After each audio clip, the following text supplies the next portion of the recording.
Will, the O-line had changed quite a bit in the title game, understandably, when you're getting Marcus back. Now that he's a bit healthier, is it back to the lineup that was there for the middle 6 games, or are you still rotating around guys at the guard spots? Yeah, I mean, we really like where we're at right now with our, interior three.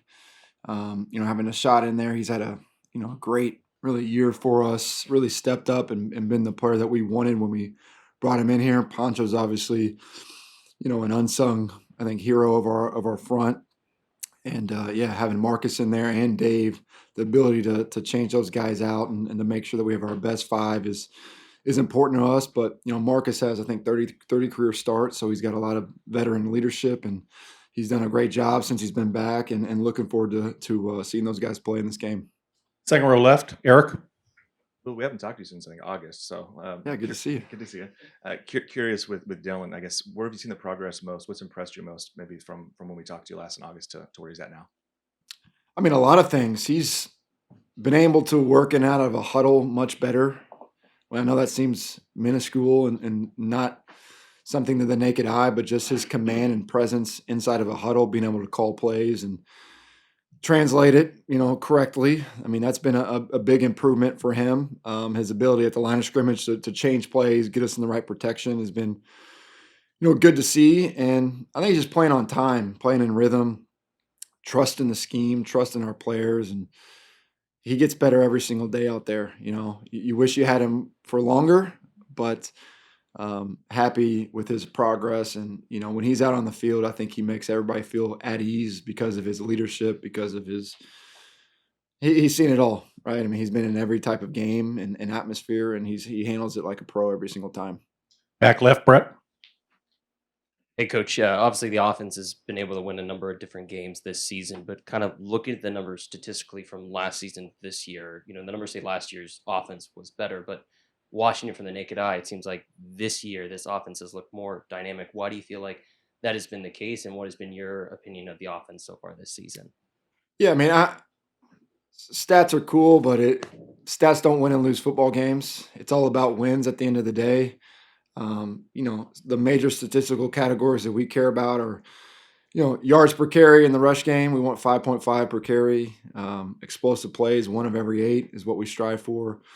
Third down percentage at 50%, fourth down at 100. Obviously, that's always hard to get 100%. Red area touchdowns, you want 70%, but 100% score.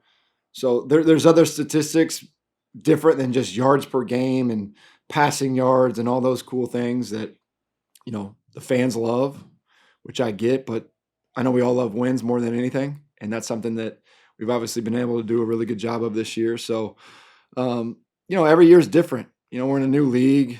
I think top to bottom, better defenses, less plays per game. But I think when you look at the main statistics that we want to strive to hit, we're doing a really good job this year. And yeah, the offense doesn't look exactly like it did last year, but it probably won't look the exact same next year, but focus on the now, focus on the present, and ready to attack a really outstanding defense in Ohio State. Back middle, Matt.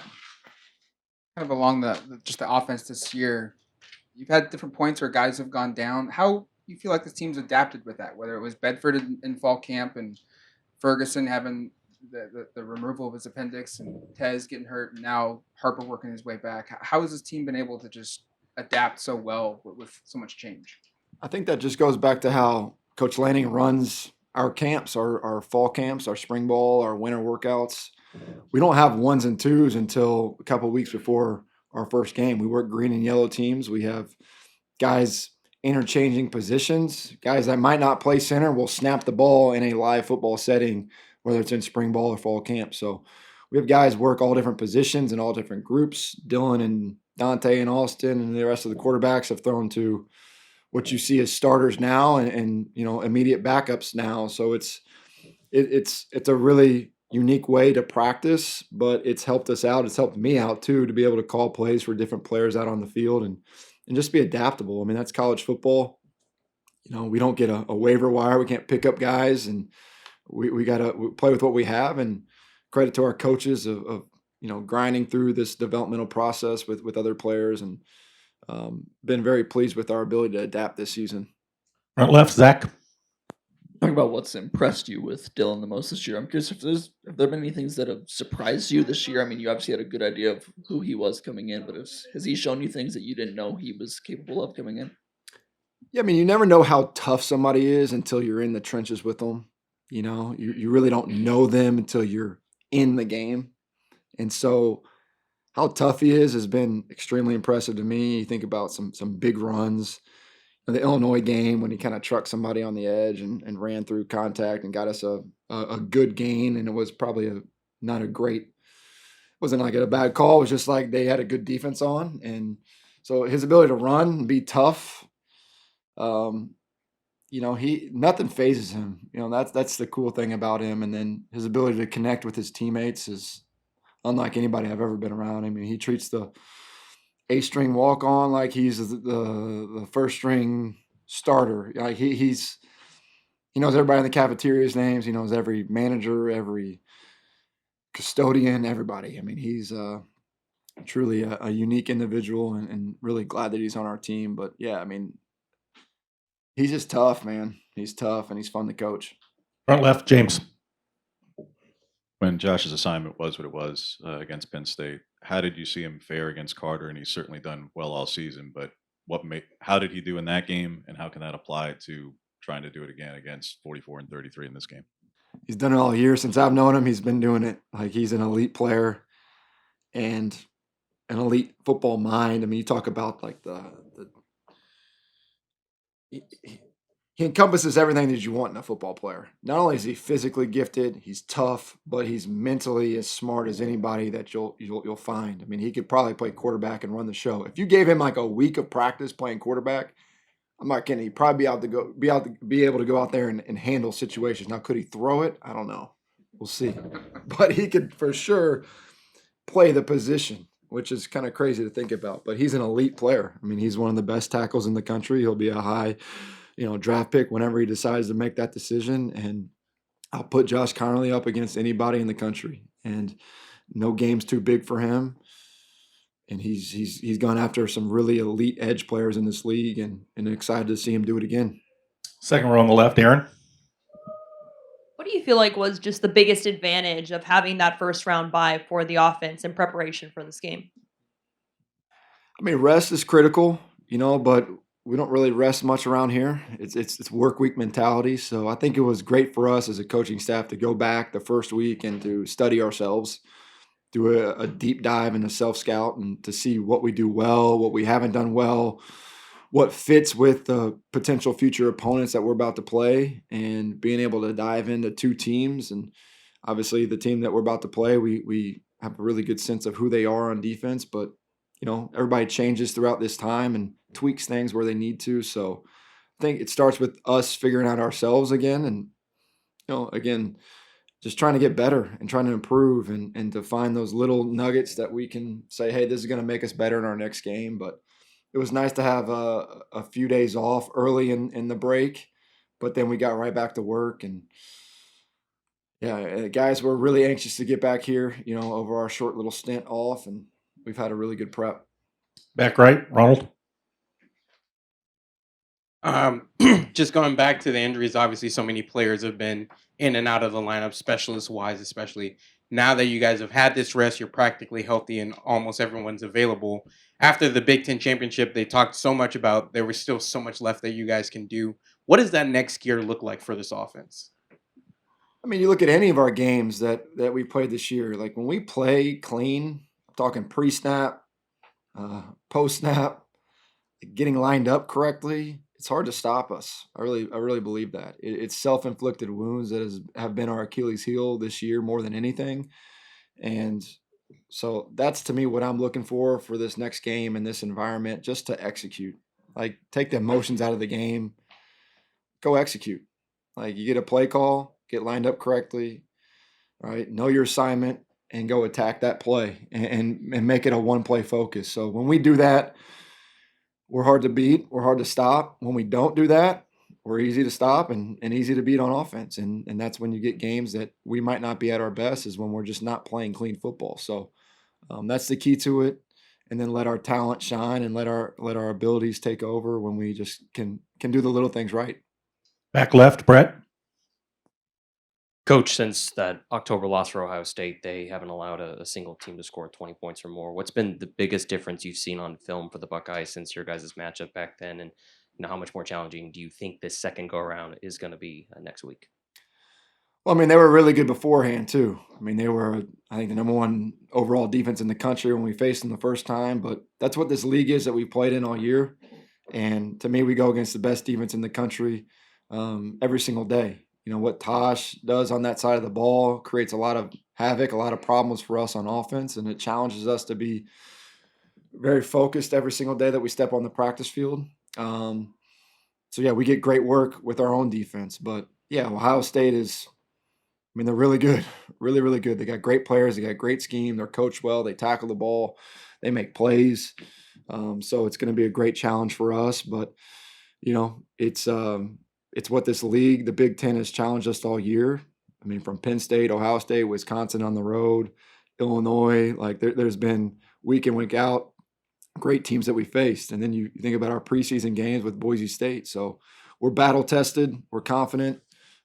We have really great faith in our players. Number one, what they're able to do, and then our scheme. And you know, to me, we have the best quarterback in the country out there that's going to go out there and play his best on a big stage. Back middle, Matt. Jordan James's workload more than doubled from this year to last year in terms of carries and touches. What can you just say to his dependability, his durability, and his physicality for you guys this year? Yeah, I mean, I wish you could have seen him out there at practice today. I mean, it looks like it's day one of fall camp, and the way that he runs with his tenacity, with his fearlessness, but then plays well within the scheme and the confines of each play. It's really impressive to see. And yeah, he's been our workhorse. And then you add Noah in the mix too, who's a veteran, who's had to me, a really good year, especially off the type of injury that he had last season. It's been fun to see those two guys work, and they're both not only just great players, great people. They work their tails off, and the heartbeat to our offense for sure. We're going to go to the Zoom. Scott Reed, if you can unmute yourself. Hey, Coach. Thanks for taking this. Real quick question for you. I know in the past teams have struggled sometimes with long layoffs and rhythm on offense. How have you guys worked to combat that long layoff and keep from getting rusty heading into this game? Yeah, I mean, we practice against our defense, and they're really good, and we create game-like scenarios every single day in practice. We stay sharp. We practice a lot. We meet a lot, and we recruit and develop and have a team that is focused on the task at hand. So we also played a game, in between what Ohio State played and when they played Tennessee. So they had a layoff as well, and every team's going to have a layoff at this point in the year. It's just a matter of how you handle your business in between your games. And I believe we have had a great prep and excited to go down to the Rose Bowl to get a practice in down there and then tee the thing off. Last question is going to go to Dan Hope. Hey, Will, you mentioned Ohio State is a really good defense, but you guys had a lot of success the first time around. Just what do you think were the biggest keys to your success the first time around, and how do you duplicate that? Yeah, they're an outstanding defense. And like I said before, I mean, I think Coach Knowles presents a lot of issues with his scheme. They get players in places to make, plays, and they tackle the football and make plays on the ball as well as anybody you're going to find. And yeah, we definitely did have success. We were able to hit plays, especially on third down when we got some mismatches and took advantage of those. But it was not easy. It was not easy at all. And I think our ability to run the football the first time was, definitely a big bonus in us being able to win that football game. But there's plenty of plays that we left on the table, and we're looking to clean those up and to make sure that we can go and be attacking from the get-go. But yeah, it's a great defense. They've had a great year. They're obviously riding in off a big win at home that they just got, but our guys are excited. They're ready, and it's all about execution. Take the emotions out of it, go execute the game plan, and cut it loose. Bet you one last one with Eric.